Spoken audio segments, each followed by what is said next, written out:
had always believed his life was ordinary. He grew up in a small house on Maple Street with his mother, who worked double shifts at the local diner to keep them afloat.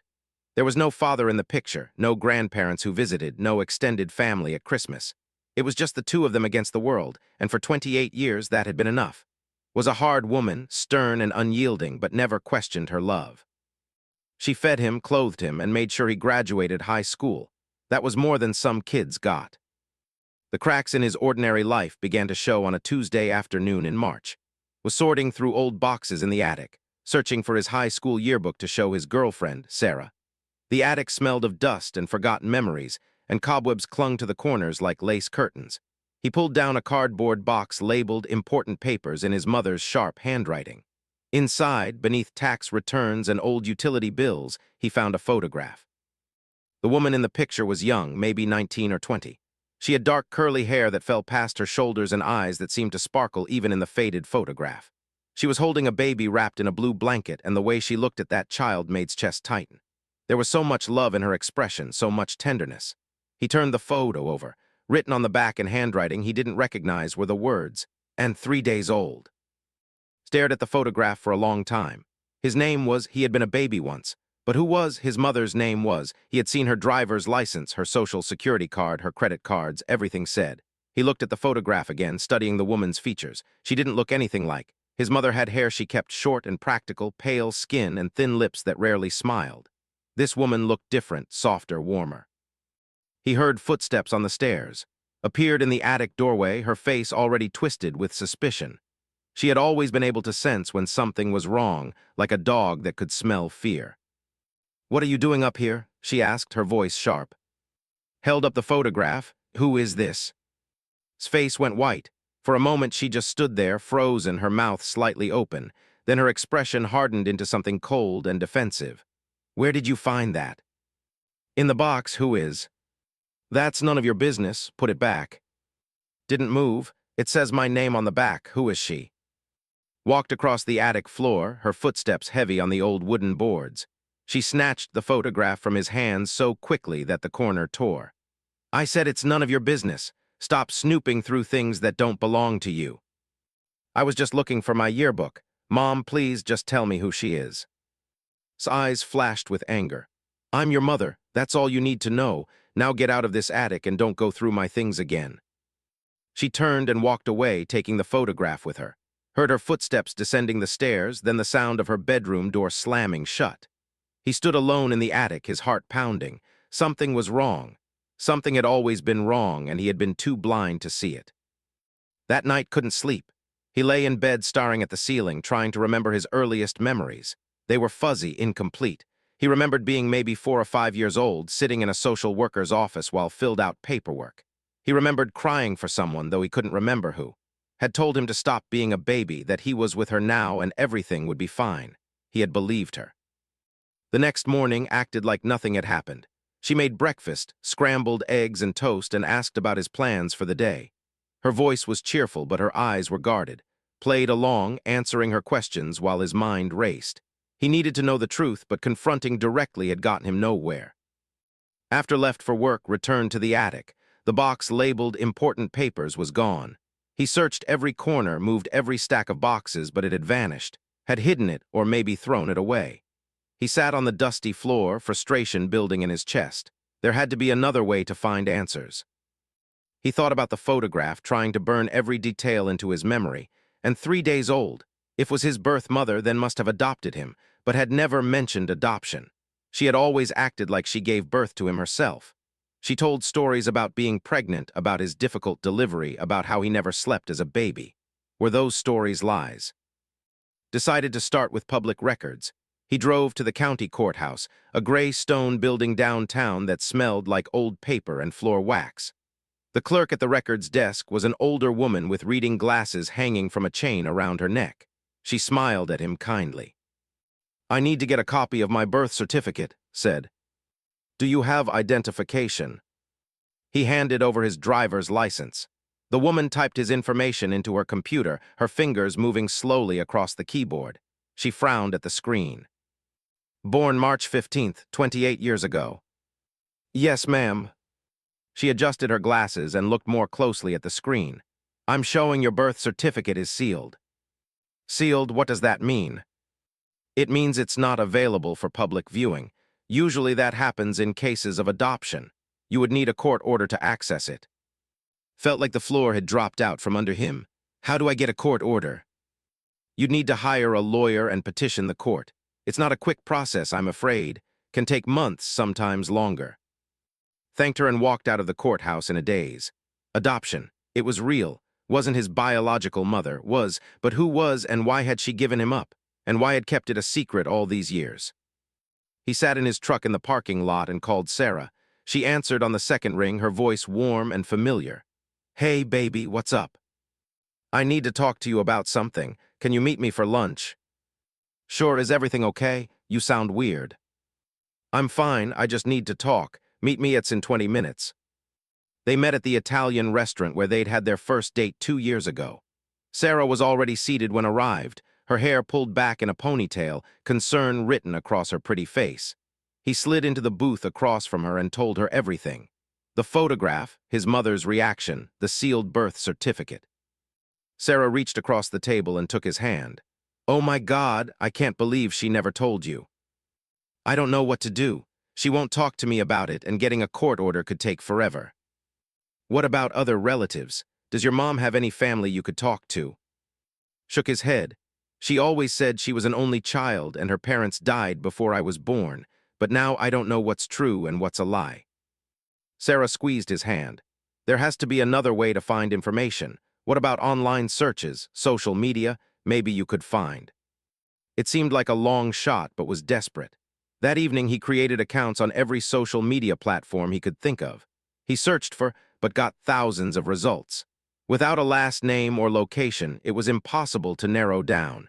He tried different variations, different spellings, but nothing felt right. Then he remembered something.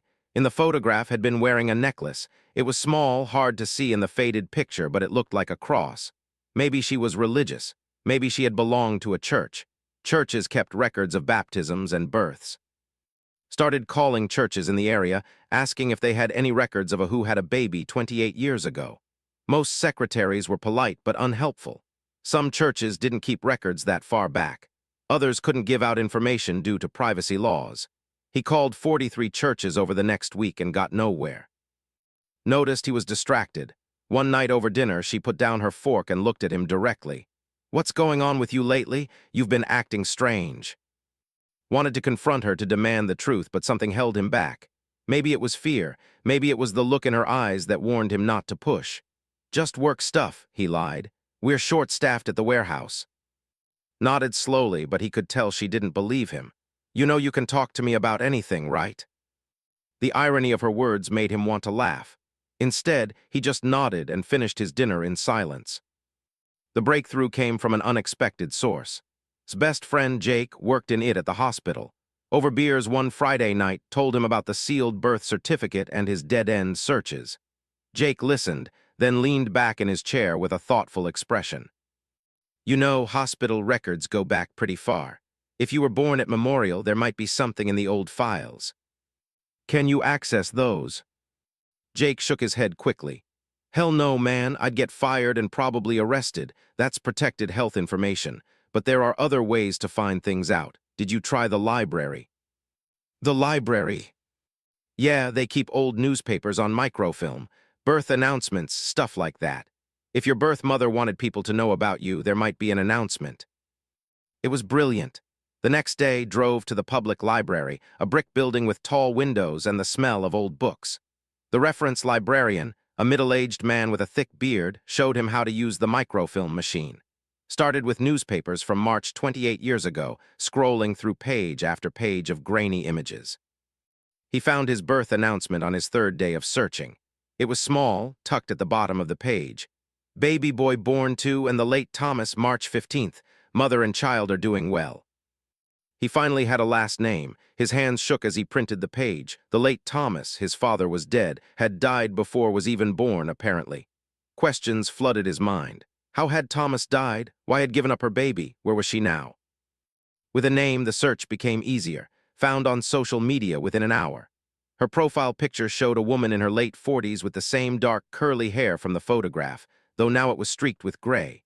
She was smiling in the picture, standing in front of a garden full of sunflowers. Her profile said she lived in Riverside, a town about 2 hours away. Stared at her picture for a long time.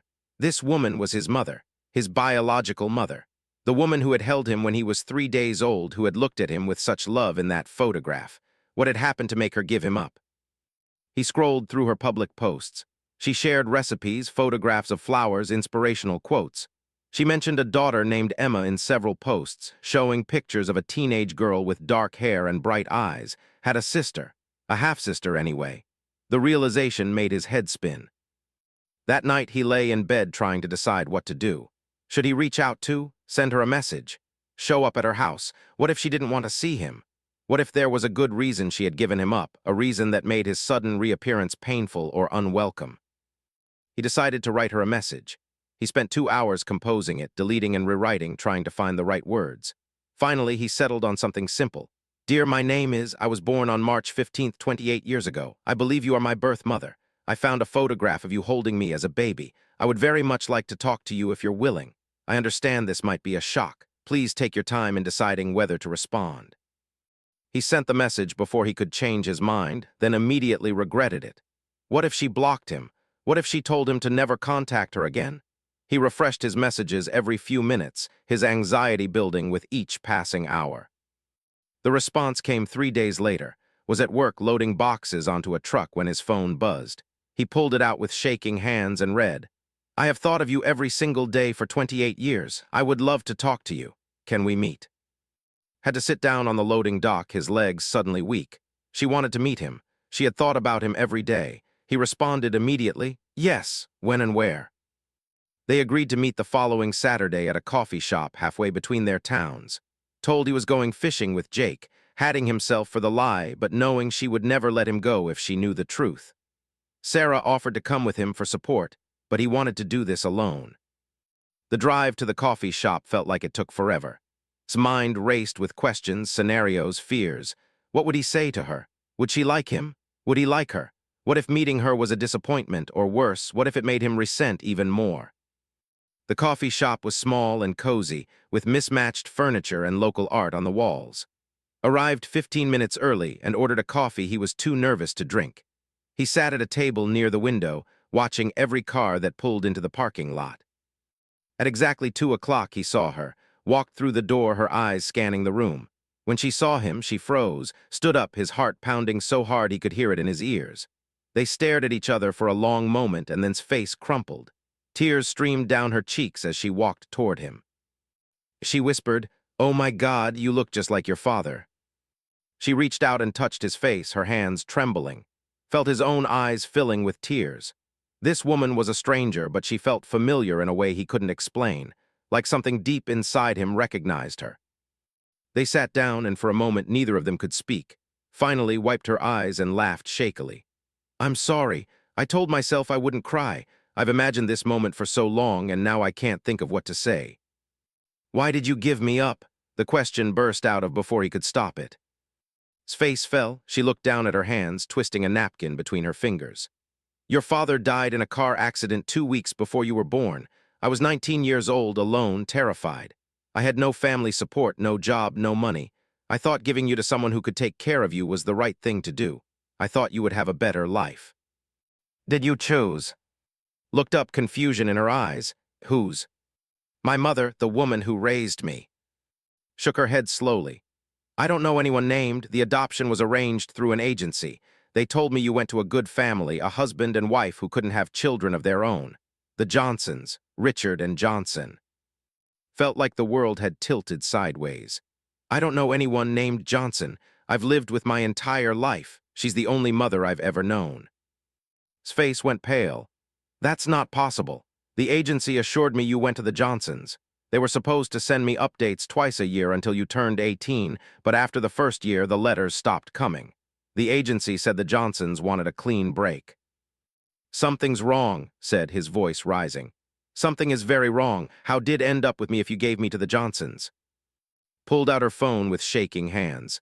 "I kept everything, all the paperwork, all the letters. It's at my house. We need to look at it. We need to figure out what happened." They left their untouched coffees on the table and drove in separate cars to his house in Riverside. It was a small cottage with a well-tended garden, exactly the kind of place would have imagined from her social media posts. Inside, went straight to a closet and pulled out a cardboard box. She spread the contents on the kitchen table. Adoption papers, letters from the agency, photographs of as a baby that she had been allowed to keep. Looked through everything, his hands trembling. The adoption papers clearly stated that baby had been placed with Richard and Johnson of. Said, "That's 2 towns over from where I grew up, lived in before we moved to Maple Street. I remember her mentioning it once." Was already on her laptop searching. Her fingers flew across the keyboard and then she turned the screen toward. It was a news article from 27 years ago. The headline read, "Local couple dies in house fire." Read the article, his stomach sinking. Richard and Johnson had died in a house fire that destroyed their home. The cause was determined to be faulty wiring. The article mentioned that the couple had recently adopted an infant son, but the baby was not in the house at the time of the fire and was unharmed. "They died," whispered. "The people who adopted you died less than a year after they got you." "But what happened to me?" asked. "How did I end up with?" They searched for more information, but the trail went cold. There were no more articles about the Johnson baby, no records of what happened after the fire.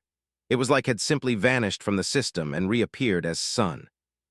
Looked at with fear in her eyes. "We need to find out who really is and how she got you. This doesn't feel right. None of this feels right." Drove home in a daze, his mind spinning with possibilities, none of them good. When he walked through the front door, was sitting at the kitchen table, the torn photograph of in front of her. She looked up at him with cold eyes. "Where were you really today?" He could have lied, part of him wanted to, but he was tired of lies, tired of secrets. "I met my birth mother."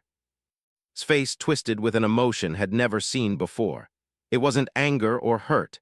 It was something darker, something that made the hair on the back of his neck stand up. Stood in the doorway of the kitchen, his heart hammering against his ribs.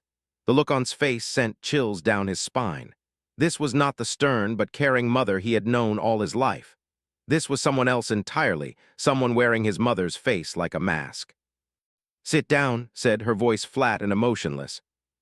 "Didn't move. Who are you? How did you get me?" Laughed, but there was no humor in it. "I'm your mother. I've been your mother since you were 6 months old. That woman you met today, she gave you away like you were nothing. I'm the one who raised you, who sacrificed for you, who loved you." "You didn't answer my question. The Johnsons adopted me. They died in a fire. How did I end up with you?" Stood up slowly, her chair scraping against the linoleum floor. She walked to the kitchen window and stared out at the darkening sky. When she spoke, her voice was distant, as if she were telling a story about someone else.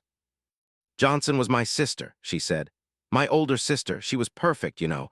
Beautiful, smart, married to a good man. Everyone loved, our parents adored her.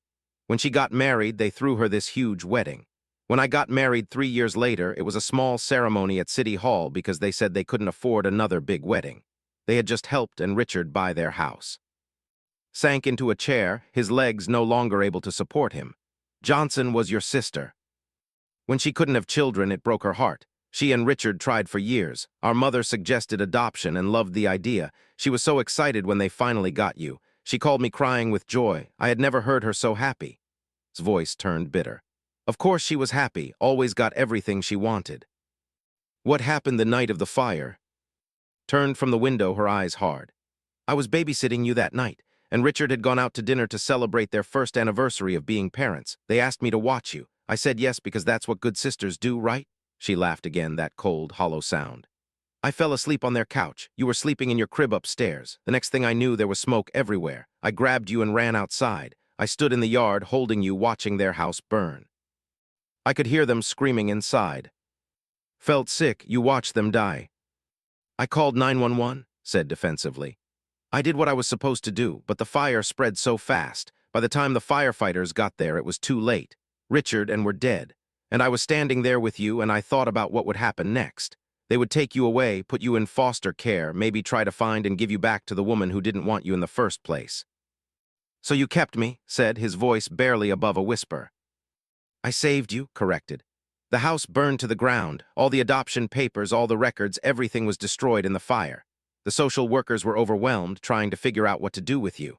I told them I was your aunt that had named me as your guardian in her will. I forged some documents. It wasn't hard. Everyone was so focused on the tragedy that no one looked too closely. Within a few months, you were legally mine. Stared at her in horror. You stole me. I gave you a home. His voice rose. I gave you a life. Do you know how hard it was raising a child on my own? I worked 2 jobs for years to put food on the table. I never because no man wanted a woman with someone else's kid. I gave up everything for you, everything. You lied to me my entire life. You let me believe you were my birth mother. You kept me from. Gave you away, shouted. She didn't want you, I did. I wanted you so badly. Do you know what that felt like, watching my sister get everything while I got nothing? No husband, no children, no perfect life. When she died, it felt like fate, like God was finally giving me something of my own. Stood up, backing toward the door. He felt like he couldn't breathe, like the walls were closing in. You're insane. Don't you dare speak to me that way, hissed. I'm your mother. After everything I've done for you, you owe me respect. You're not my mother. You're a liar and a thief. Grabbed his keys from the table. I'm leaving. Moved fast, faster than he expected. She grabbed his arm, her fingers digging in hard enough to bruise. If you walk out that door, don't bother coming back. You hear me?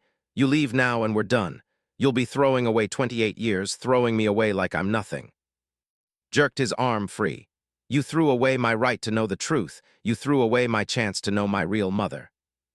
I am your real mother, screamed, but was already out the door. He drove to Sarah's apartment, his hands shaking on the steering wheel. She opened the door in her pajamas, took one look at his face, and pulled him inside.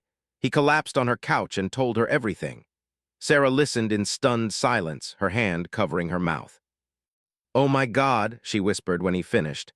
This is so much worse than we thought. She kidnapped you. Technically, she's my legal guardian. She got custody legally, even if it was based on lies and forged documents. But didn't know, she thought you were with the Johnsons all these years. She thought they just stopped sending updates because they wanted privacy. Stole you from her.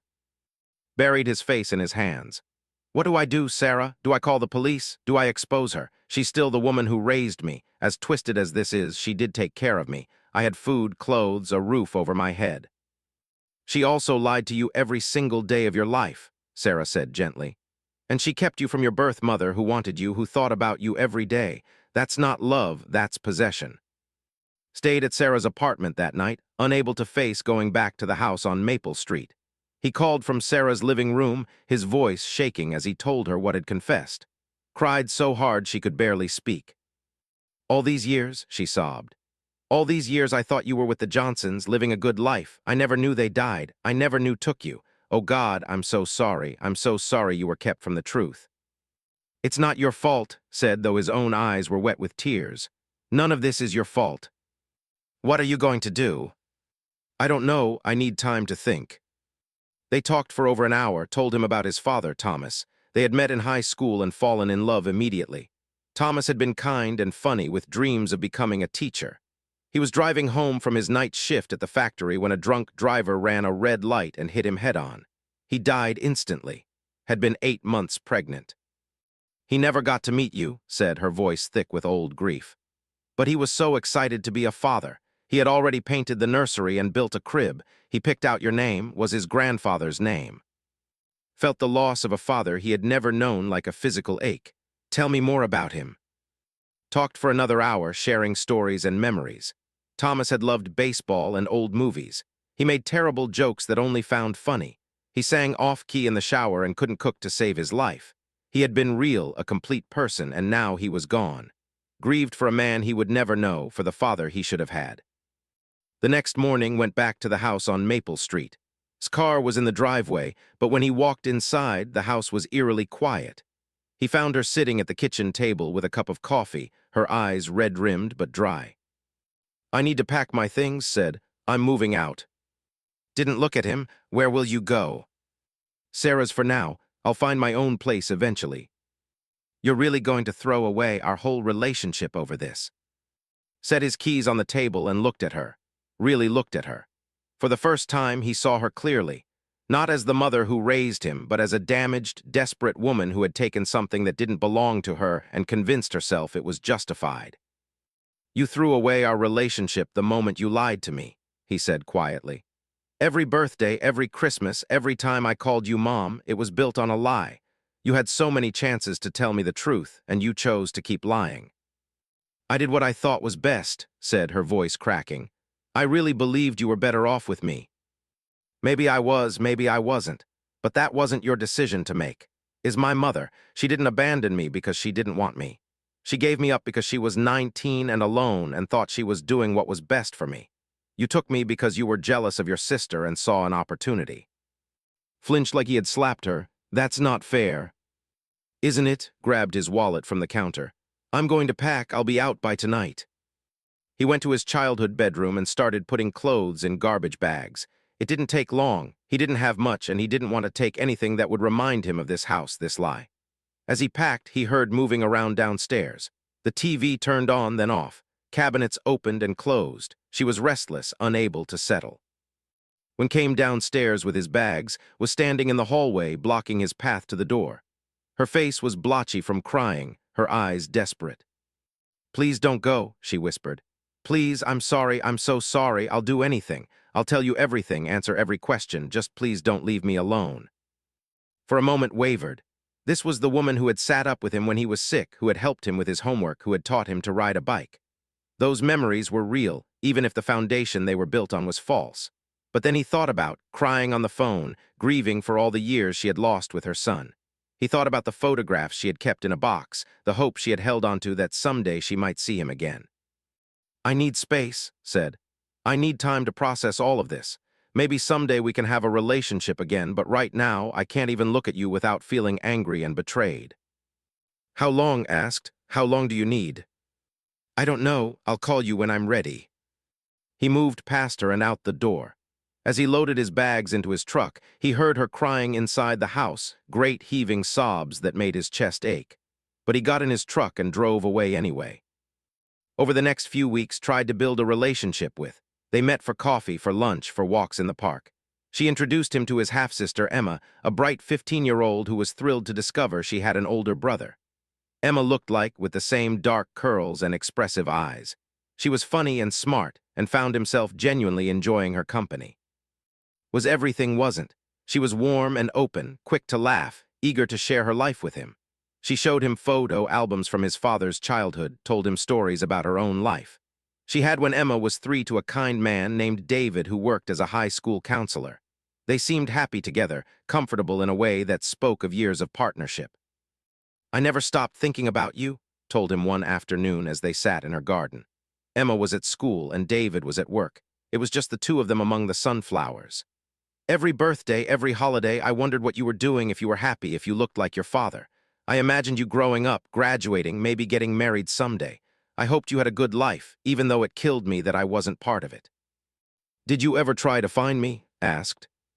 Nodded. When you turned 18, I contacted the adoption agency. I wanted to let you know that I was open to contact if you ever wanted to find me. But they said the Johnsons had moved and left no forwarding address. They said my file would be kept on record in case you ever came looking.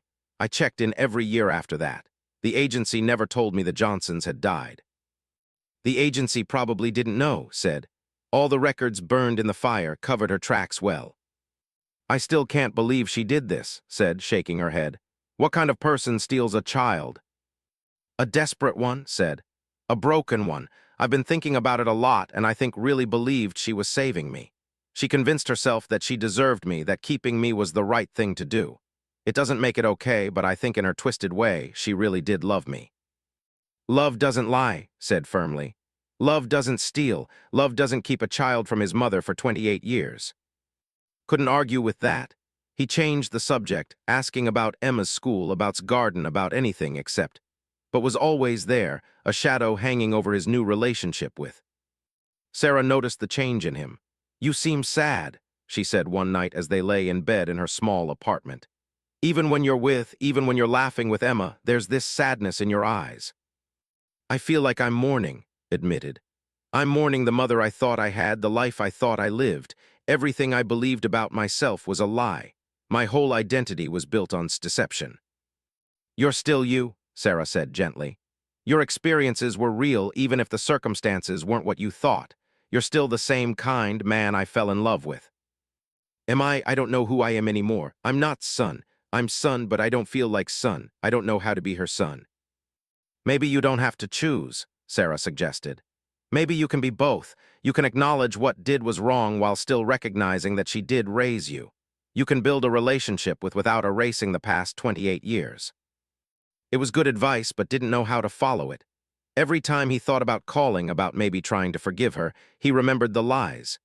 Every time he was with, he felt guilty for the years they had lost, years had stolen from them. A month after moving out, finally called. She answered on the first ring, her voice eager and hopeful. Is that you? Yeah, it's me. Oh, thank God, I've been so worried. Are you okay? Where are you staying? I'm fine, I'm at Sarah's. Listen, I need to ask you something. Anything, ask me anything. Took a deep breath. Did you ever feel guilty? In all these years, did you ever think about telling me the truth? There was a long silence, then said, every day, every single day I thought about it, but the longer I waited, the harder it got. When you were little, I told myself I would tell you when you were older. Then when you were a teenager, I thought I would tell you when you turned 18. Then you were an adult, and I thought telling you would only hurt you, that it was better to let sleeping dogs lie. I kept making excuses, kept putting it off, until it felt like the lie was too big to ever come clean about. You should have told me, said. No matter how hard it was, you should have told me. I know, you're right, I know that now. Can you forgive me, please? Closed his eyes. I don't know, I want to, but I don't know if I can. You didn't just lie to me. You kept me from, she spent 28 years thinking about me, missing me, and you kept me from her. That's not something I can just forgive and forget. What can I do? There has to be something I can do to make this right. I don't think you can make this right, said honestly. I think the best we can hope for is to find some way to move forward, but I don't know what that looks like yet. They talked for a few more minutes, awkward and stilted, before said goodbye. He felt exhausted, wrung out emotionally. Sarah held him that night as he cried, grieving for a relationship that had died the moment he learned the truth. Meanwhile, wanted justice. She contacted a lawyer to discuss her options. The lawyer, a sharp woman named, listened to the story and then delivered the bad news. From a legal standpoint, this is complicated, said. Obtained legal custody of through what sounds like fraudulent means, but that was 28 years ago. The statute of limitations on those crimes has long since passed, and is an adult now. He wasn't harmed in any traditional sense. He was clothed, fed, educated. Proving damages would be difficult. But she stole my son, said, her voice breaking. She kept him from me for his entire childhood. There has to be something we can do. Shook her head sympathetically. I understand your pain, Ms., but the law has limitations. What did was morally wrong, absolutely. But prosecuting her criminally at this point would be nearly impossible. You could try suing her civilly for emotional distress, but again, proving damages after all this time would be very difficult. And the process would be long, expensive, and traumatic for everyone involved, especially. Looked at who was sitting beside her in his office. What do you think? Do you want to pursue this legally? Thought about it, he imagined courtrooms, testimonies, dredging up every painful detail of his life. He imagined on the witness stand defending herself. He imagined the media attention, the public scrutiny. And for what? Money, revenge, justice. What would any of that actually accomplish? No, he said finally. I don't want to drag this through the courts. I just want to move forward with my life. Looked disappointed but nodded. Okay, if that's what you want, then that's what we'll do.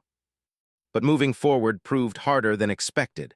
Called him constantly, leaving voicemails that ranged from apologetic to angry to desperate. Wanted more of his time, wanted to make up for the lost years. Emma texted him funny memes and asked him to come to her soccer games. Sarah tried to be supportive but was clearly overwhelmed by the drama. And through it all, felt like he was being pulled in a dozen different D3 months after discovering the truth, found himself sitting in a therapist's office. Sarah had suggested it gently, pointing out that he barely slept anymore, that he had lost weight, that he seemed to be going through the motions of life without really living. The therapist, Dr. Helen, was a petite woman in her 50s with kind eyes and a calm demeanor. Tell me what brings you here today, she said, settling into her chair with a notepad. Didn't know where to start, so he just started talking. The words poured out of him, the whole impossible story. Finding the photograph, meetings, confession, the weight of carrying two families who both wanted pieces of him. Doctor listened without interrupting, occasionally jotting down notes. When he finished, she set down her pen and looked at him thoughtfully. That's a lot to process. How are you feeling right now in this moment? Angry, sad, confused, guilty, laughed bitterly. Mostly guilty, which is stupid because I didn't do anything wrong. Why do you feel guilty? Because when I'm with, I feel guilty for not being able to just be her son, for not being able to give her the relationship she wants. And when I talk to, I feel guilty for being angry at her, for not being able to just forgive her and move on. And with Sarah, I feel guilty for dragging her into this mess, for being so broken that I can barely function. You're not broken, Doctor said firmly. You're dealing with a profound betrayal and a complete upheaval of your identity. Anyone would struggle with that. These feelings you're describing are all normal responses to an abnormal situation. Over the following weeks, met with Doctor twice a week. She helped him understand that his grief was real and valid, that he was mourning the loss of the person he thought he was. She taught him to separate actions from his own worth, to understand that her deception wasn't his fault. Slowly, painfully, he began to piece himself back together. Meanwhile, life continued. Still worked at the warehouse, loading trucks and managing inventory. His boss, a gruff man named Pete, noticed he was distracted and called him into the office one day. "You okay? You seem off lately." Considered lying, but he was tired of lies. "Family stuff, it's complicated." Pete nodded. "Family's always complicated. You need some time off." "No, work is actually the only place I feel normal right now. I just need to keep busy." "All right, but if you need to talk, my door's open, I mean it." Was touched by the offer, though he didn't take Pete up on it. How could he explain his situation to someone like Pete, who had a normal family with a wife and 3 kids and Sunday dinners at his mother-in-law's house? Pete lived in a world where mothers were who they said they were, where families made sense. At home, which was still Sarah's apartment, tried to be present and engaged. Sarah was patient with him, but he could see the strain in her eyes. They had been together for 2 years, and she had signed up for a normal relationship. She hadn't signed up for this soap opera nightmare. One night, as they were making dinner together, Sarah said carefully, "I've been thinking about something." "What's that?" "What if you invited both of them to dinner, and I mean together?" Nearly dropped the pot he was holding. "Are you insane? That would be a disaster." "Maybe, or maybe it would give you all a chance to talk, to air everything out. Right now, you're trying to maintain 2 separate relationships, and it's tearing you apart. What if everyone was in the same room, forced to actually deal with each other? Would kill or would have a breakdown, or both." Sarah shrugged. "Or maybe they would actually communicate, maybe would apologize to face, maybe would get to say everything she needs to say, and maybe you would finally get to see them as real people instead of these competing forces in your life." Thought about it, the idea was terrifying but also strangely appealing. He was exhausted from trying to navigate between them, from feeling like he had to choose sides. Maybe Sarah was right. Maybe forcing everyone into the same space would at least bring clarity, even if it was painful. "Let me think about it," he said. He brought the idea up with Doctor at his next session. She was more supportive than he expected. "It's not uncommon in family therapy to bring together people who have conflict," she said. "With proper mediation, it can be very productive. Would you want me to facilitate this dinner? I could help keep things on track, make sure it doesn't devolve into shouting." Jumped at the offer. "Would you really do that?" "Of course. This is exactly the kind of intervention that could help you move forward. Let me talk to both and separately first, prepare them for what to expect. Then we'll set up a neutral location and have a facilitated conversation." Doctor called first. Was hesitant but agreed when she understood that refusing might mean losing entirely. Then she called, who was angry at the idea of sitting across from the woman who stole her son, but ultimately agreed for sake. The dinner was scheduled for a Saturday evening at a private room in a quiet restaurant. Doctor arrived early to set up, arranging the seating so that was at the head of the table, with and on either side. Sarah sat next to for support. Arrived first, dressed carefully in a blue blouse and slacks. She looked older than remembered, the stress of the past few months etched into the lines around her eyes. She sat down stiffly, her hands clasped tightly in her lap. Arrived 10 minutes later with David at her side for support. She wore a simple green dress, and her hair was pulled back in a neat bun. When she saw, her jaw tightened, but she sat down without saying anything. Doctor cleared her throat. "Thank you all for coming. I know this is difficult for everyone. The purpose of tonight is to facilitate honest communication in a safe environment. We're going to follow some ground rules. First, no interrupting. Everyone will get a chance to speak. Second, no name-calling or personal attacks. We're here to express feelings and seek understanding, not to hurt each other. Third is the focus. This is about helping him heal and move forward. Does everyone agree to these rules? They all nodded, though, and wouldn't look at each other. Doctor turned to, "Why don't you start? Tell everyone how you're feeling and what you need from this conversation." Took a deep breath. His hands were shaking, so he put them under the table. "I'm angry, I'm sad, I'm confused, I feel like I don't know who I am anymore. You lied to me my whole life. You kept me from my birth mother. You made choices about my identity that weren't yours to make. And you're wonderful and I'm grateful to know you, but I barely know you. You're a stranger who happens to share my DNA. I'm trying to build a relationship with you, while also dealing with the fact that I lost 28 years of knowing you." He looked at, "I want to forgive you. I really do. But every time I think I'm getting there, I remember another lie, another moment when you could have told me the truth and didn't." Then he looked at, "And I want to be the son you always dreamed about, but I can't erase the person I became growing up with. That person is who I am, for better or worse." His eyes filled with tears. "I don't want to erase who you are, I just want to know you. I want to be part of your life going forward." Spoke, her voice tight. "And I want my son back. I know I made terrible mistakes, but I love you. I've loved you since you were 6 months old. That has to count for something." "It does count," Doctor interjected. "But let's talk about the foundation of that love. Can you help us understand why you made the choices you made?" Was quiet for a long moment. Then she started talking, and once she started, she couldn't stop. She talked about growing up in her sister's shadow, always the second choice, always the disappointment. She talked about her own failed marriage, about her inability to have children, about the crushing loneliness of watching everyone else have the lives she wanted. "When died and I was standing there holding, it felt like a gift," said, tears streaming down her face. "It felt like finally I was being given something precious. I know I should have done things differently. I know I should have let the system work, should have told the truth. But I was so afraid that I would lose him, that he would go to strangers or back to, and I couldn't bear it. So I lied. And then I kept lying because I didn't know how to stop." Listened to this with a hard expression. When finished, said coldly, "You talk about your pain, your loneliness, but what about mine? I gave up my baby because I wanted him to have a better life. I trusted that the system would take care of him, and instead he ended up with someone who kidnapped him for her own selfish reasons." "I didn't kidnap him," protested. "I saved him from foster care, from being bounced around the system." "You don't know that's what would have happened," shot back. "Maybe the agency would have contacted me. Maybe I could have gotten him back. Maybe his father's family would have stepped up. You took away all those possibilities because you wanted him for yourself."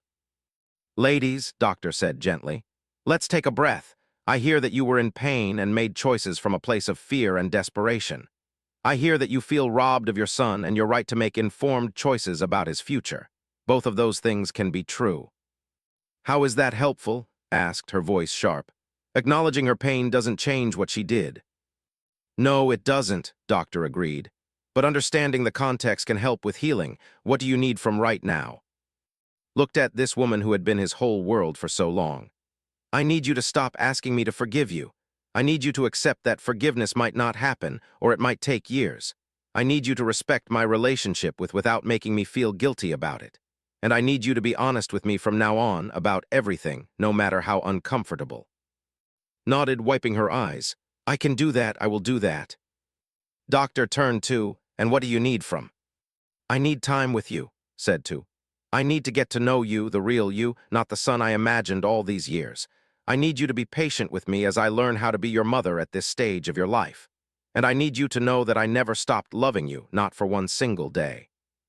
Felt his throat tighten. "I know that. I can feel it when we're together." The conversation continued for another 2 hours. There were tears, raised voices, moments of painful honesty. Admitted that she had isolated growing up, discouraging him from making close friends or getting too involved in activities because she was afraid someone would discover the truth. Admitted that she had idealized in her mind, imagining him as perfect, and was struggling to accept that he was just a regular person with flaws and complications. David, who had been mostly quiet, spoke up toward the end.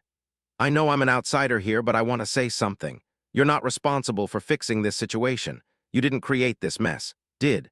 And while I understand that she was hurting, that doesn't excuse what she did. You don't owe her forgiveness. You don't owe a perfect father-son relationship.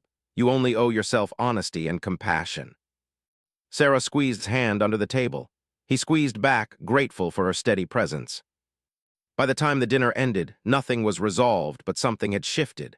The three of them had been in the same room, had spoken hard truths, and had survived it. It wasn't healing, not yet, but it was a start. Over the next several months, slowly built routines with both women. He had lunch with once a week, always in public places, always with clear boundaries. She was trying, he could see that. She answered his questions about his childhood, sharing details she had never mentioned before. She even gave him a box of things that had belonged to and Richard, items she had kept hidden all these years. "Why didn't you give me these before?" asked, looking through the box. There were photographs of the Johnsons, letters they had written, even a baby blanket with his name embroidered on it. "I was afraid," admitted. "I thought if you knew about them, you would love them more than me. I thought you would wish they had lived instead of me raising you." "I might have," said honestly, "but that wasn't your choice to make." Nodded, accepting the rebuke. With spent more time building the relationship they had both been. She taught him to garden, showing him how to plant sunflowers and tomatoes. She cooked him the foods his father had loved, trying to connect him to the man he would never meet. She shared photo albums and home videos, giving him glimpses of the life he should have had. Emma became a genuine friend. She was funny and irreverent, treating like the big brother she had always wanted. She asked him for advice about school and boys, invited him to family dinners, included him in her life without hesitation. It was easy with Emma, uncomplicated. But it wasn't all smooth. There were hard days when resented both women, when he wished he could go back to the ignorant simplicity of his life before he found that photograph. There were days when he looked at and felt nothing but anger, when he looked at and felt nothing but sadness for all they had lost. Doctor helped him navigate these feelings, reminded him that healing wasn't linear. "Some days you'll feel like you're making progress," she said. "Other days you'll feel like you're back at square one. Both are normal. The key is to keep moving forward even when it's hard." 6 months after the dinner, made a decision. He legally changed his name, too, for his birth father and biological heritage, for the man he had become growing up with. It felt right, acknowledging both parts of his identity. When he told, she cried, "You're keeping my name." "It's my name too," said. "For better or worse, that's part of who I am." When he told, she smiled through her tears. "Your father would be so proud." The name change felt like a breakthrough, a way of integrating the fractured pieces of his identity. He was both son and the boy raised. He didn't have to choose. But even as he found his footing, new complications arose. And Sarah had been engaged for 3 months when the question of the wedding came up. Sarah wanted both and to be there, but wasn't sure that was a good idea. "They've been in the same room once for a mediated dinner," he said. "A wedding is different. It's supposed to be joyful, not tense." "It's your wedding," Sarah pointed out. "You should have the people you love there even if it's complicated. Besides, they both love you. Maybe that common ground is enough." Talk to doctor about it. She was cautiously optimistic. 6 months ago, I would have said it was too soon, but you've all done a lot of work. If you set clear expectations and maybe have a conversation with both of them beforehand, it could work. So had separate conversations with and. He told them both that they were important to him, that he wanted them at his wedding, but that he needed them to be civil to each other. Both women agreed, though seemed more anxious about it than. The wedding was small, held in Sarah's parents' backyard on a warm September afternoon. Stood at the altar watching Sarah walk down the aisle, and for a moment everything else fell away. This was his future, his choice, his happiness. Sat on one side of the aisle alone, her hands folded in her lap. Sat on the other side with David and Emma, who was serving as a bridesmaid. They didn't acknowledge each other, but they didn't cause a scene either. During the reception, made a point of dancing with both women, with first because she was fragile and needed the reassurance. They swayed to a slow song and whispered, "I'm so proud of you. I know I have no right to be, but I am." Then danced with, and she held him tight, tears streaming down her face. "Your father would have loved Sarah," she said. "He would have loved seeing you this happy." "I wish I could have known him," said, and he meant it. "You're so much like him," said. "The way you laugh, the way you think about things carefully before you speak, that's all Thomas." At the end of the night, as guests were leaving, saw and standing near each other by the gift table. They weren't talking, but they weren't avoiding each other either. It was progress, small but real. Sarah's father, a practical man named Robert, pulled aside as they were cleaning up. "Your family situation is unusual," he said bluntly, "but you're handling it with grace. That says a lot about the man you are." Appreciated the words more than Robert could know. He had spent months feeling like he was failing everyone, unable to be the son wanted or the son deserved. But maybe he was doing okay. Maybe just surviving this impossible situation was enough. The honeymoon was a week in Maine, a small cabin by a lake where Sarah could forget about the world. They hiked and swam and made love and talked about their future. Sarah wanted children someday, maybe 2 or 3. Found himself both excited and terrified by the idea. "What if I mess them up?" he said one night as they sat on the cabin's porch, watching the sunset over the water. "What if I don't know how to be a good father because I never had one?" "You'll be a great father," Sarah said firmly. "You're kind and patient and you think about other people's feelings. Those are the things that matter." "But what about the lying? What if I become like, keeping secrets and convincing myself it's for the best?" Sarah took his hand. "You won't. You know what that does to people. You've lived it. That awareness will make you different, better." Wanted to believe her. He thought about his own childhood, about the things he would do differently if he had kids. He would tell them the truth always, even when it was hard. He would make sure they knew where they came from, who their people were. He would never let them feel the way he felt, untethered and lost. When they returned from their honeymoon, real life crashed back in. And Sarah moved into a small house they had scraped together a down payment for. It wasn't much, just 2 bedrooms and a tiny yard, but it was theirs. Painted the walls and fixed the leaky faucet in the bathroom while Sarah arranged furniture and hung pictures. Came by to see the house, bringing a casserole and a set of towels.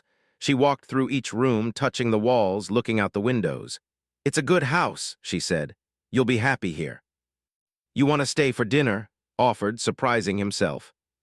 His face lit up. "Really, you mean it?" They ate the casserole at the small kitchen table, talking about neutral things like job and Sarah's plans to go back to school for a nursing degree. It was almost normal, almost comfortable.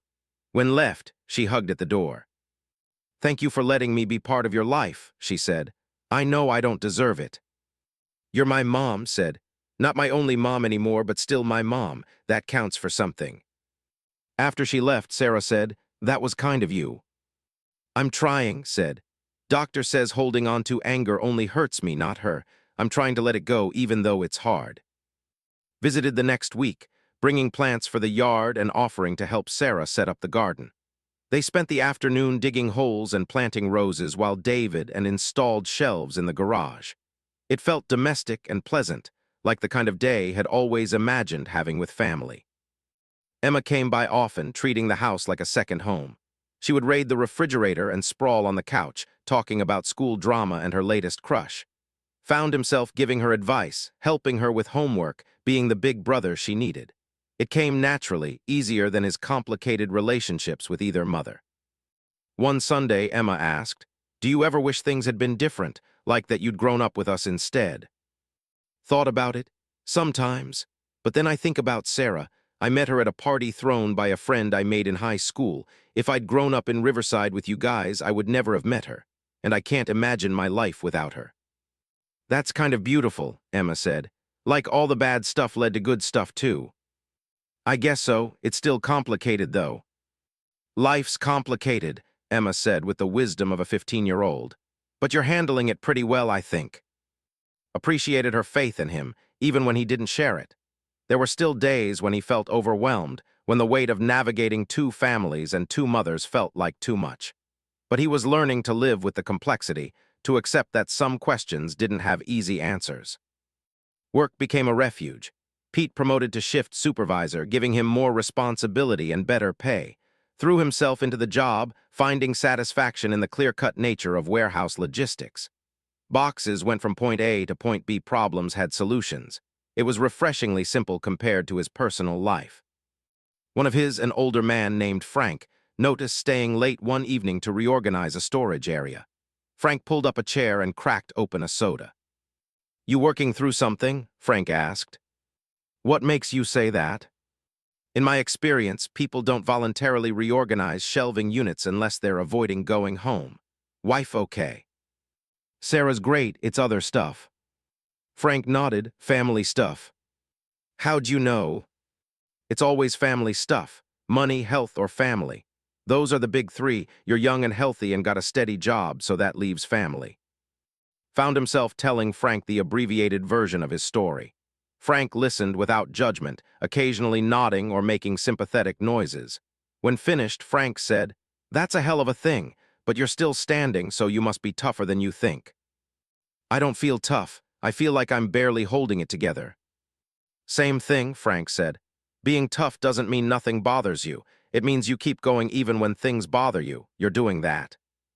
The conversation stayed with. He was doing it. He was showing up, doing the work, trying to build relationships with both women while maintaining his marriage and his sanity. Maybe that was enough. But then got sick. It started with a cough she couldn't shake, then fatigue, then a diagnosis that hit like a freight train, stage 3 lung cancer. Had smoked for years, quitting only when was a teenager. Now it was catching up with her. The doctor gave her a year, maybe 2, with aggressive treatment. Opted for treatment, but the chemotherapy ravaged her. Visited her twice a week, bringing soup and sitting with her while she slept. Sarah came sometimes too, reading aloud or just keeping company. Heard about's diagnosis and sent flowers with a card that read, "Wishing you strength during this difficult time." It was civil, polite, nothing more. Appreciated the gesture even as he recognized it for what it was, the bare minimum of human decency. As got sicker, she got more emotional. One afternoon, week from her latest round of chemo, she grabbed hand and said, "I need to tell you something." "What is it?" "I'm sorry, I've said it before, but I need you to really hear it. I'm sorry for lying to you.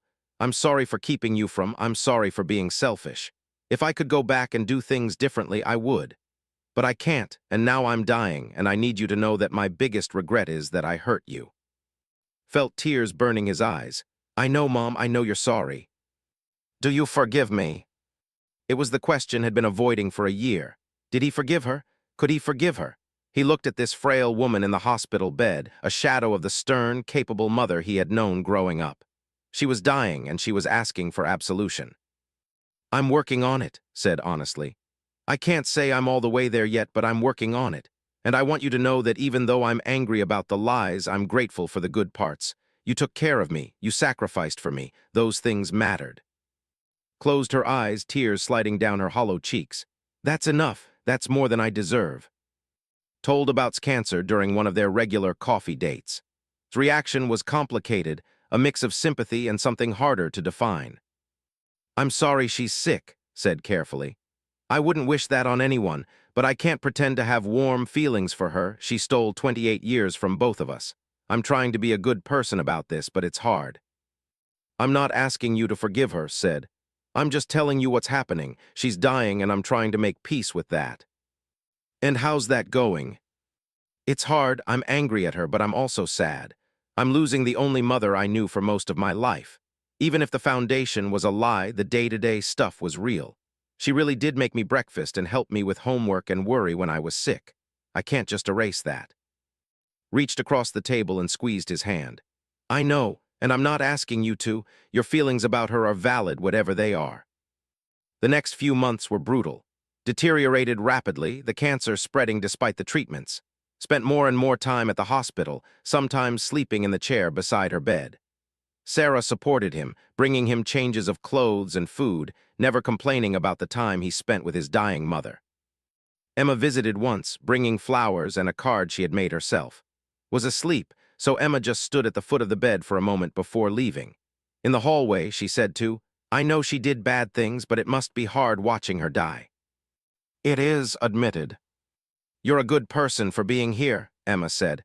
"A lot of people wouldn't be." Wasn't sure about that, but he appreciated her saying it. He felt like he was doing this more out of obligation than genuine forgiveness, but maybe that was okay. Maybe you didn't have to fully forgive someone to show them compassion at the end of their life. Died on a Tuesday morning in April, exactly 18 months after her diagnosis. Was holding her hand when she took her last breath. It was quiet, almost peaceful. One moment she was there, struggling to breathe, and the next she was gone. Sat there for a long time, still holding her hand, feeling the warmth slowly leave her body. He thought about all the years they had together, all the lies and truths tangled up in each other. He thought about the woman she had been, damaged and desperate and ultimately human. He thought about forgiveness and whether it even mattered now that she was gone. The funeral was small, had outlived most of her friends, and she had isolated herself so much over the years that there weren't many people to mourn her. Gave the eulogy, talking about the good memories while carefully avoiding the complicated ones. He mentioned her work ethic, her determination, her fierce protectiveness. He didn't mention the lies. Came to the funeral, sitting in the back with David. She didn't approach during the service, but afterward she found him by the grave. "I'm sorry for your loss," she said, and she meant it. "Thank you for coming," said. "You didn't have to." "Yes, I did. She was important to you, so her death matters to me." It was a small grace, but appreciated it. They stood together in silence for a moment, and then left him alone with his grief. Cleaning out's house was harder than expected. Every room held memories, every closet contained relics of his childhood. He found his old school projects, ribbons from track meets, photographs of every major milestone. Had kept everything, documenting his life with an almost obsessive thoroughness. In the back of her bedroom closet, found another box. This one was labeled in's handwriting. Inside were photographs of the sisters as children, smiling and happy. There were letters had written to from college, full of affection and inside jokes. There was wedding invitation and a napkin from her reception. There was a copy of the adoption paperwork for the real documents showing that and Richard Johnson had legally adopted him. At the bottom of the box was a letter addressed to in's handwriting. The envelope was sealed but worn, as if it handled it many times without opening it. Hands shook as he opened it. The letter was dated 3 months before his death. In it, she had written everything she had been too afraid to say in person. She wrote about loving her sister and hating her in equal measure. She wrote about the night of the fire, how she had hesitated before grabbing, how part of her had wanted to run outside alone and let fate decide what happened to the baby. She wrote about the years of guilt, of looking at and seeing judgment in his eyes even though he knew nothing. But mostly, she wrote about love, how it was possible to love someone desperately and still make terrible choices, how love could be selfish and destructive and still be real, how she had loved from the moment she first held him, and how that love had both saved her and destroyed her. The letter ended with these words, "I don't expect you to forgive me. I don't even know if I deserve forgiveness. But I want you to know that being your mother, even under false pretenses, was the greatest privilege of my life. You made me better than I was. You gave me purpose. And if I could go back and do it all over, knowing how it would end, knowing you would discover the truth and hate me for it, I would still choose you. Every time I would choose you. I'm sorry I wasn't the mother you deserved, but thank you for being the son I needed. Love, Mom." Read the letter 3 times, tears streaming down his face. It didn't excuse what she had done. It didn't make the lies okay.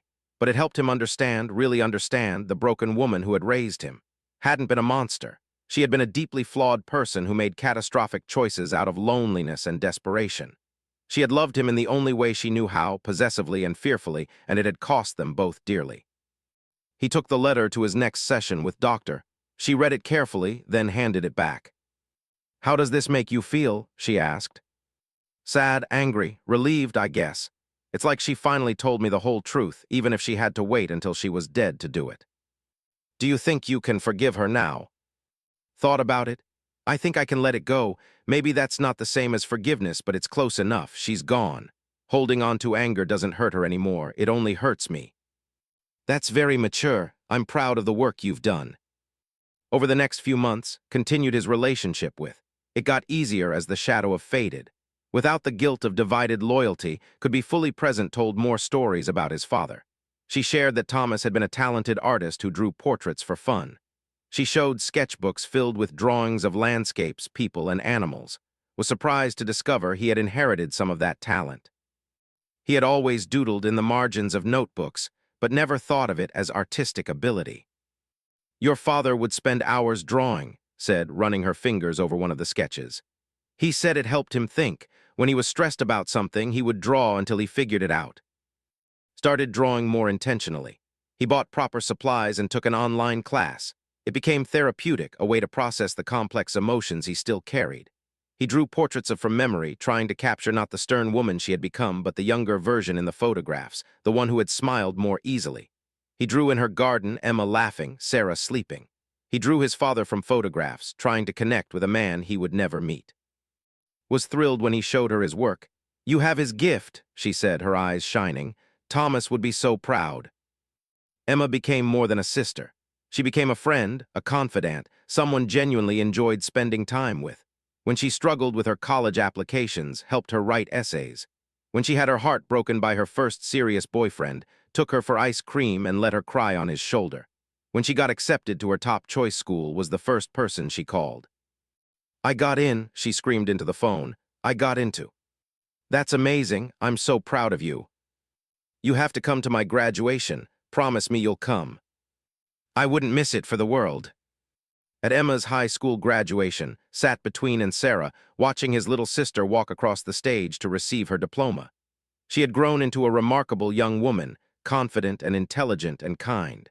When she spotted in the crowd, she waved enthusiastically, making him laugh. After the ceremony, Emma ran up to them, her graduation cap askew, her face flushed with excitement. She threw her arms around. "Thank you for being here," she said. "Thank you for being my brother." "Thank you for making it easy," replied. David clapped on the shoulder. "You've been good for her, good for all of us, really." It was true, had become a real part of his family.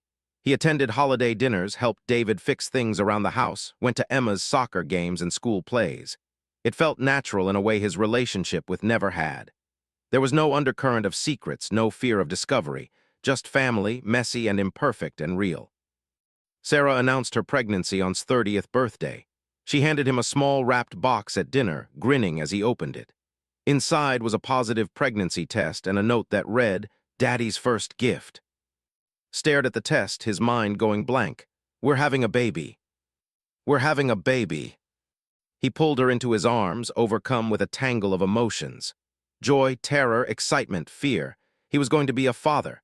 He was going to have a chance to do things right, to be the kind of parent he wished he'd had.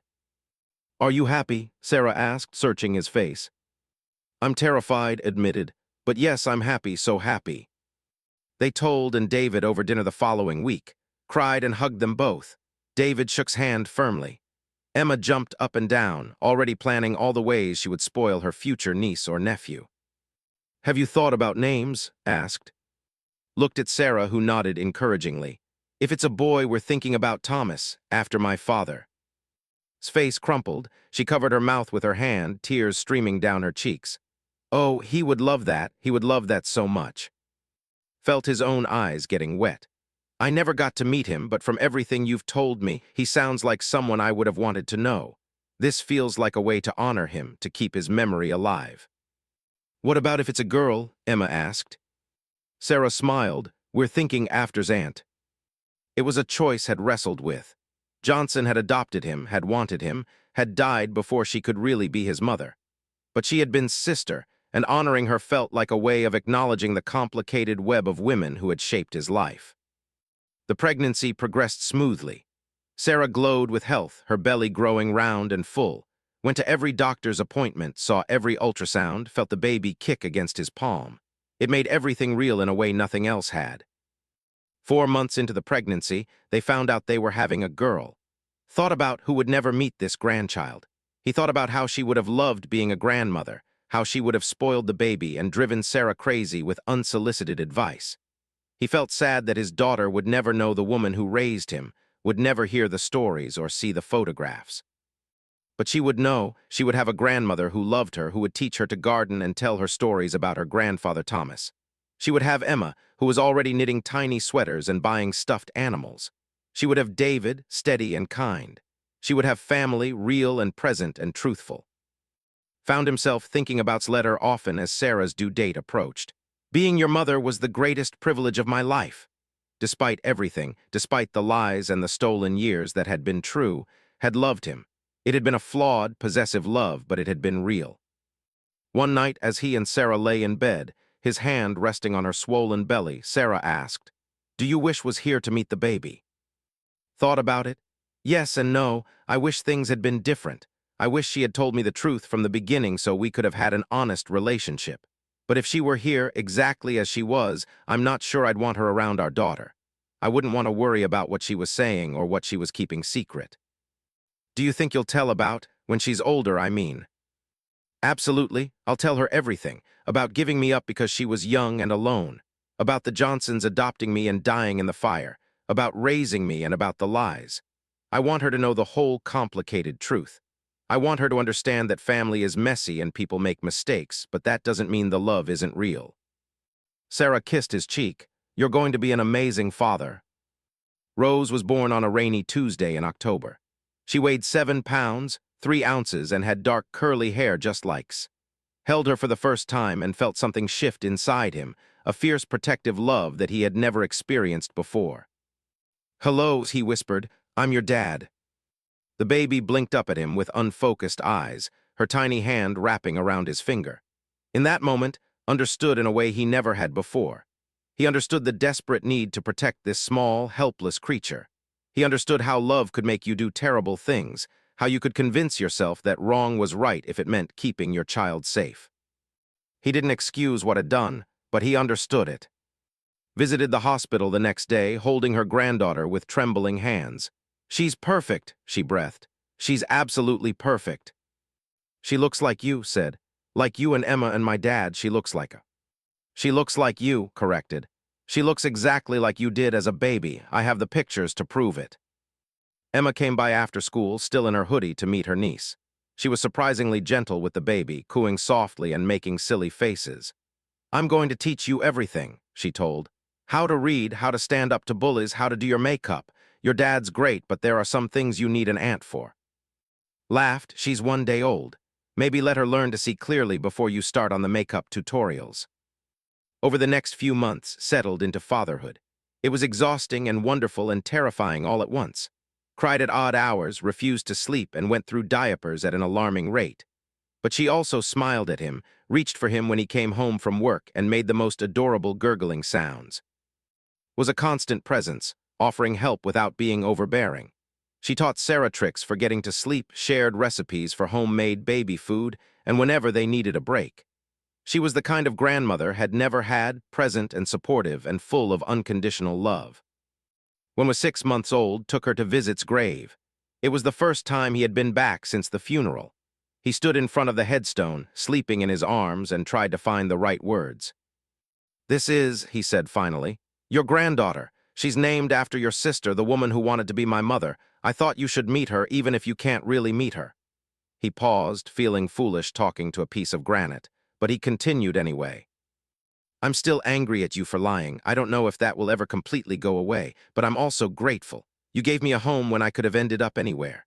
You worked hard to provide for me. You cared about me in your own broken way, and even though it was based on lies, there was real love there too. I know that now. Stirred in his arms, making a small sound. Looked down at her perfect face, so innocent and trusting. I'm going to do better with her. I'm going to tell her the truth always. I'm going to make sure she knows where she comes from and who her people are. I'm going to love her without possessing her, without letting my fears make me do terrible things. I'm going to break the cycle. He left flowers on the grave and walked back to his car. He felt lighter somehow, like he had been carrying a weight he didn't even realize was there. He wasn't sure if what he felt counted as forgiveness, but it was close. It was acceptance. It was letting go. As Gru made good on his promise to tell her the truth. When she was old enough to understand, he showed her pictures of all 3 women who had shaped his life, who gave birth to him, Johnson, who adopted him, and who raised him. He told her the story in age-appropriate ways, never lying or sugarcoating, but also never making into a villain. Your grandma did something wrong, he explained when was 7. She lied about important things, but she also took care of me and loved me. People are complicated. They can do bad things and still be good people. Thought about this seriously, her dark eyes thoughtful. Do you still love her even though she lied? Considered the question. Yes, I think I do. Not the same way I love Grandma or Aunt Emma or you and Mommy, but there's still love there. It's complicated love, but it's real. That's okay, said with the wisdom of a child. Love can be complicated. Hugged her tight, this small person who somehow understood things he was still working to figure out. You're absolutely right. By the time was 10, she knew the whole story. She knew about the fire and the adoption and the lies. She knew about her grandfather Thomas, who died before he could meet his son. She knew about Johnson, her namesake, who wanted to be a mother but never got the chance. She knew about jealousy and desperation and ultimate redemption. "It's like a movie," said one day, "except sadder and more real." "That's life," told her. "Sadder and more real than movies, but also more beautiful." Was close to, calling her grandma and spending weekends at her house learning to garden and cook. Emma, now graduated from and working as an engineer, was her favorite aunt. She video called weekly, sending care packages with books and art supplies and silly gifts. Kept his relationship with art, using it as a way to process his ongoing journey of healing. He drew his family, all of them including. He drew the house on Maple Street and garden. He drew as she grew, documenting her childhood the way he had documented his, but with honesty and openness. Some of his drawings made their way into a local art show. Was shocked when 3 pieces sold on opening night. The gallery owner, an older woman named, approached him at the reception. "Your work has real emotional depth," she said. "There's a story in every piece. Have you considered doing this more seriously?" Hadn't. Art was his therapy, his way of making sense of a complicated life. But's words planted a seed. With Sarah's encouragement, he started taking commissions, doing portraits for people who wanted their families captured in charcoal and ink. His subjects always asked about his process, about how he captured emotion so well. Never told them the whole story. But sometimes, with clients who seemed open to it, he would share a version. "I learned that people are complicated. Love is complicated. Family is complicated. I try to capture that complexity in my work." On's 12th birthday gave her a sketchbook and a set of professional pencils. "Your grandfather Thomas was an artist," he said. "You have his talent if you want to develop it." Hugged the sketchbook to her chest, her face glowing. "Will you teach me?" "Of course, we can draw together." They started a tradition of Sunday afternoon drawing sessions. Would set up a still life, or they would draw each other, or they would just sit and sketch whatever came to mind. It was peaceful, meditative, a way to connect without words. One Sunday, as they sat sketching in the backyard, said, "Dad, do you think Grandma would have liked me?" Looked up from his drawing. "She would have loved you, absolutely adored you. You would have driven her crazy with your questions and your energy, but she would have loved every minute of it." "I wish I could have known her." "Me too, sweetheart, me too." "Do you still miss her?" Consider the question. It had been 12 years since death. The anger had long since faded, replaced by a bittersweet mixture of gratitude and regret. "I miss the good parts. I miss the mom who made me pancakes on Saturday mornings and helped me build a. I don't miss the secrets and the lies. But yeah, I miss her." Nodded, going back to her drawing. Watched her for a moment, this beautiful, well-adjusted child who would never know the pain of discovering her whole life was a lie. He and Sarah had made sure of that.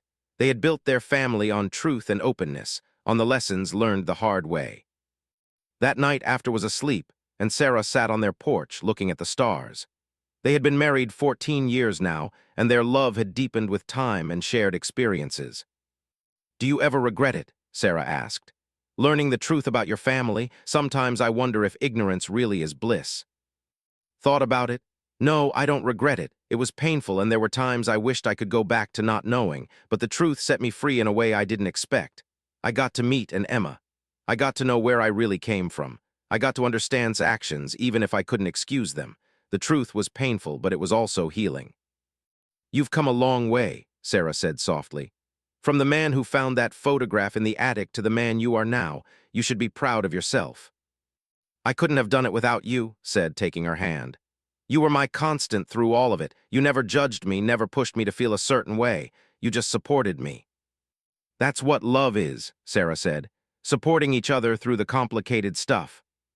They sat in comfortable silence, hands intertwined, watching the stars. Thought about all the people who had shaped him, who gave him life.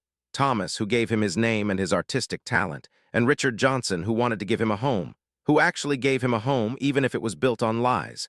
Emma, who gave him the uncomplicated sibling relationship he had always wanted. Sarah, who gave him partnership and stability, and his daughter, who gave him the chance to be the father he wished he'd had. They were all part of his story, all threads in the complex tapestry of his identity. He was son of many mothers, shaped by love and lies and loss.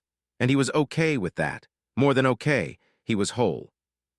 Years passed, grew into a thoughtful teenager with her father's artistic ability and her mother's practicality. She applied to art school over gentle protests that she should have a backup plan and got in on the strength of her portfolio. Was there for her high school graduation, beaming with pride. Emma flew in from her job in Silicon Valley to celebrate. At the graduation party, Emma pulled aside. "I've been thinking about Mom," she said. "About how she gave you up and spent her whole life wondering about you, and then she got you back, got to know you as an adult. She got this incredible second chance that most birth mothers never get. Do you think she's happy with how things turned out?" Looked across the yard to where was showing her baby pictures, both of them laughing at something. "Yeah," he said. "I think she's happy. It wasn't the way she would have written the story if she had a choice, but we made it work. We built something real." "And you," Emma asked, "are you happy?" Surveyed his life.